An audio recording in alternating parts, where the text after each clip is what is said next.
नमस्कार, मैं हूं रविकांत। स्वागत है आप सबका। एक कहावत है ना कि विनाश काले विपरीत बुद्धि। ये मैं अनायास नहीं कह रहा,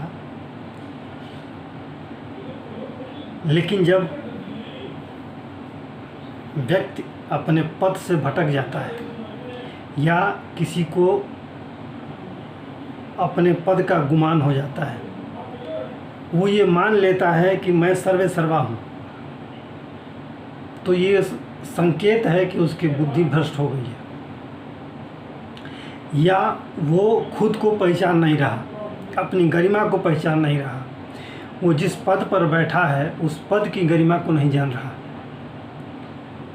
अपनी सीमाओं को भूल रहा है। दरअसल मैं बात कर रहा हूँ वेस्ट बंगाल की। वहाँ अभी 2 दिन पहले कलकत्ता हाई कोर्ट ने एक बहुत बड़ा फैसला दिया। कलकत्ता हाई कोर्ट ने कहा कि 2010 के बाद जितने ओबीसी के प्रमाण पत्र जारी हुए हैं वो कैंसिल कर दिया। वे उपयोग में नहीं आ सकते और इन प्रमाण पत्रों के द्वारा कोई नौकरी के लिए आवेदन नहीं कर सकता। और इस हाई कोर्ट के इस फैसले को वहाँ के बंगाल के मुख्यमंत्री ममता बनर्जी ने मानने से इनकार कर दिया है। आप सोचिए, संवैधानिक पद पर बैठा हुआ व्यक्ति संवैधानिक निकाय के एक आदेश को ये कह रहा है कि हम इसे नहीं मानेंगे।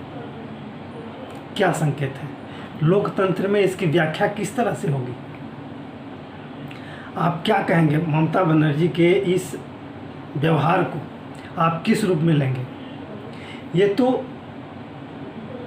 माने परत दर परत बढ़ रही अराजकता का एक प्रमाण है। वहाँ की सरकार भी उस अराजकता में अपने आप को बिल्कुल भूल गई है। उसी में सुप्रीम कोर्ट ये आदेश करता है कि ओबीसी के ये प्रमाण पत्र निरस्त किए जाते हैं, वैध नहीं है, लेकिन ममता बनर्जी उस आदेश को कहती हैं कि हम नहीं मानेंगे। दरअसल 2011 से पूर्व, यानी ममता बनर्जी के सरकार गठन से पहले वामपंथी की सरकार थी, वामपंथ की। तो वामपंथ की सरकार ने एक आदेश दिया था जिसके तहत ये ओबीसी का एक वर्ग बनाया था और उस वर्ग को विभिन्न पदों में आरक्षण के लिए अधिकृत किया था। लेकिन ये लागू नहीं हो पाया, उनकी सरकार चली गई। 2011 में ममता बनर्जी की सरकार आई, तो ममता बनर्जी ने उसकी समीक्षा की और समीक्षा करने के बाद उन्होंने विधानसभा में एक प्रस्ताव ला करके उसको पास कर दिया। जबकि नियम ये है कि उस पिछड़ा ओबीसी प्रमाण पत्र के लिए, जातियों की पहचान के लिए सबसे पहले जो पिछड़ा वर्ग आयोग है उसको विचार के लिए भेजा जाता है और पिछड़ा वर्ग आयोग इन मुद्दों पर विचार करता है कि कौन सी जातियाँ इस पिछड़े वर्ग में आएंगी, कौन सी नहीं आएंगी। और इसका आधार सिर्फ एक ही है, सामाजिक और आर्थिक पिछड़ापन। सामाजिक और आर्थिक पिछड़ापन के आधार पर ही ये तय होता है कि फलां जाति ओबीसी में होगी, फलां जाति एससी एसटी में होगी। उसके लिए आयोग गठित है, आयोग की व्यवस्था है, वो आयोग विचार करता है। लेकिन ममता बनर्जी ने उस आयोग की कोई परवाह नहीं की, इस प्रस्ताव को आयोग के पास नहीं भेजा और आयोग के बिना विचार किए उसे सरकार के द्वारा कैबिनेट के द्वारा पारित करा दिया और ये व्यवस्था लागू कर दी पूरे समाज में, बंगाल के समाज में। और उन्हीं प्रमाण पत्रों के आधार पर नियुक्तियां हुई, जिसमें आमतौर पे मुस्लिमों में, चूँकि अनेक जातियां मुस्लिमों में भी हैं, उनको भी शामिल किया गया था। कोर्ट के लिए विचार का विषय यही था और कोर्ट ने विचार करने के बाद इस पूरे आवेदन को ही निरस्त कर दिया, इस व्यवस्था को ही निरस्त कर दिया, इसे गैर कानूनी माना, असंवैधानिक माना और संविधान के विपरीत है। क्योंकि संविधान में जाति के आधार पर और सामाजिक पिछड़ेपन के आधार पर, आर्थिक पिछड़ेपन के आधार पर आरक्षण की व्यवस्था है।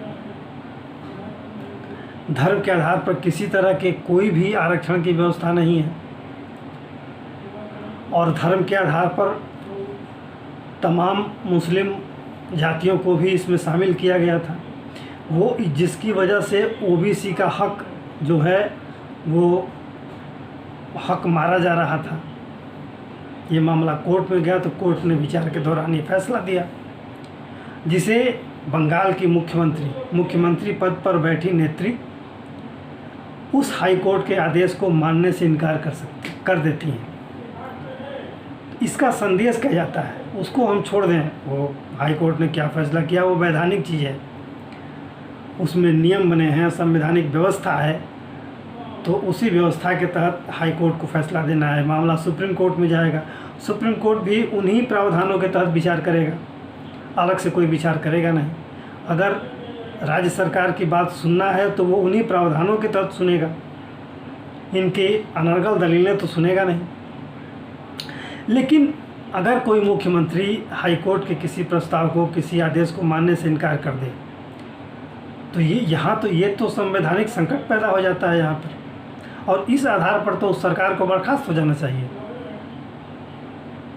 क्या कहेंगे आप कि एक संवैधानिक पद पर बैठा व्यक्ति दूसरे संवैधानिक निकाय के आदेश को मानने से इनकार कर देता है,